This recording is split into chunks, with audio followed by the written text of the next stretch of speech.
Oke, sahabat tunas makmur sekalian, sesuai janji saya akan saya perlihatkan tanaman yang sukses diselamatkan setelah bencana kebanjiran ya. Ini bentuknya tanaman yang sudah pulih. Bisa dilihat tunas-tunas baru sudah muncul, walaupun sebagian ada yang rontok memang daunnya, tapi ini ada buah yang selamat. Ini buah memang selamat alami, jadi dia tidak tanpa perlakuan karena ditunjang dengan tunas baru, berarti akarnya sudah sehat, maka dia kuat bertahan. Di sini pun ada tunas-tunas baru tuh, kalau terlihat ya. Nah, bagaimana cara menanganinya kemarin? Pertama yang kita lakukan adalah pembuatan saluran pembuangan air.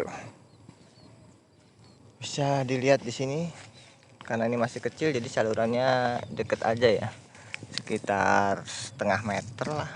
Di sini lebih dalam saluran. Ini kalau pas ada airnya baru kelihatan, jadi pokoknya air harus tuntas. Kedalaman nggak usah terlalu dalam, sekitar 1 jengkal saja dalamnya ya, dan 20 sampai 25 cm lah. Nah, itu bisa membuang air sehingga dari permukaan itu ya dia udah turun sekitar dari situ ke sini sekitar 25-30 cm. Itu udah cukup untuk menuntaskan air. Nah, lalu setelah air kita atasi, air yang banjir kita atasi kemarin, pangkalnya ini yang kemarin ada jamur-jamurnya bisa kita kocor dengan kalau saya pakai H2O2 atau hidrogen peroksida untuk menyuplai oksigen dan merangsang pertumbuhan tunas baru. Dibarengi dengan pengocoran pupuk POC ya, bisa pakai rendaman air, dengan rendaman dari pupuk kandang, pupuk kotoran kambing itu kita rendam, airnya kita kocor di situ, bisa untuk merangsang tunas baru, atau pakai NPK kita larutkan. Tapi harus dibarengi dengan oksigen atau H2O2 yang 50% itu bisa, tapi kita campurkan sedikit saja, sekitar 2 mili per liter. Itu untuk merangsang pertumbuhan tunas baru dan memberikan oksigen tambahan sewaktu darurat kemarin ya. Nah, kalau udah dia sukses tumbuh tunas-tunas ini, berarti sudah mulai pulih. Sudah pulih dengan sendirinya. Bisa kita perlakukan seperti biasa, tapi harus diingat saluran airnya kita harus pelihara supaya tidak tergenang lagi di kemudian hari. Ini pohon baru 1 meter ya. Kemarin stres dia berbunga, sekarang buahnya hanya selamat 1 ya, sesuai dengan ukurannya lah.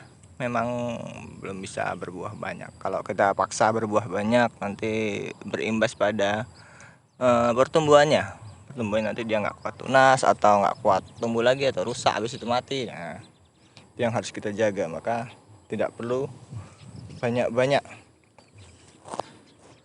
Nah, mari kita lihat selanjutnya ke pohon-pohon yang sehat. Nah, ini saat ini kita yang di video ini adalah pohon-pohon yang sehat, yang saluran airnya bagus terjaga, tidak tergenang, dia tumbuhnya normal, tidak berbunga. Karena untuk ukuran 1 meter itu memang belum waktunya berbunga harusnya ya, masih pertumbuhan. Cabangnya banyak tuh, daunnya juga lebat kan, sampai ke dalam tuh masih ada daunnya lebat. Ini tanda-tanda masa vegetatif yang bagus tuh, daunnya lebat. Ini juga tunasnya segar-segar ini, walaupun panas-panas masih segar. Ini ketutupan rumput liar kan. Nah, ini ya. Kalau ada ulat-ulat begini jangan terlalu takut. Ini ulat biasa kalau di daun muda. Kalau cuma sedikit kita buang aja, kita pites. Tapi kalau mau banyak ya pakai pestisida, bisa pakai pestisida kimia. kontak bisa, atau kalau nabati biasanya pakai minyak serai wangi ya, bisa ya. Nah ini yang pohon sehat-sehat. Pohon sehat tuh batangnya masih hijau dan daunnya banyak, tidak rontok. Kuat panas pun dia tetap seger. Kalau rumputnya memang belum kita bersihkan, belum ada tenaga dan waktunya ini. Oke, pindah ke tanaman yang lain. Nah ini kemarin juga termasuk tanaman yang sakit ya, daunnya habis kemarin, tapi sudah berhasil pulih, tumbuh tunas-tunas baru. Kita perhatikan itu ada saluran airnya di situ, sana pembuangan. Dia bisa tuntas airnya, jadi pulih lagi. Ini juga, ini yang kemarin hampir berbunga juga ini, karena rontok terus berbunga, tapi sekarang sudah pulih. Saluran air itu penting, jangan dilupakan. Saluran pembuangan ya, bukan irigasi, tapi drainase itu yang perlu diperhatikan. Ayo kita pindah pohon lainnya. Nah yang ini terlambat penanganan tuh. Walaupun dia tumbuh tunas, tapi dia nggak kuat. Kenapa tuh? Udah kita lihat bawahnya tuh, sudah hitam semua. Ini kalau di sini sudah habis kambiumnya atau kulit di seputar batangnya ini sudah tidak menyambung dengan bagian akar, jadi dia tunas pun sudah nggak kuat lagi untuk pulih normal. Ini mati ya. Kalau udah kayak gini kan rugi juga. Ini karena kebanjiran aja. Ini kemarin terlambat penanganan, jadi mati gini. Jangan sampai rekan-rekan sekalian pekebun alpukat mengalami hal yang sama. Jadi harus diperhatikan saluran pembuangan airnya ya. Ini contoh satu lagi, hanya beda usia, dia lebih muda, sehat tuh tanamannya. Batangnya hijau, masih hijau. Kita lihat tuh ya, masih hijau dan pertumbuhannya normal. Kita lihat bawahnya juga masih coklat, tidak hitam-hitam tuh di batang bawahnya. Penting untuk mengecek pangkal batang ya, untuk kontrol daunnya sehat.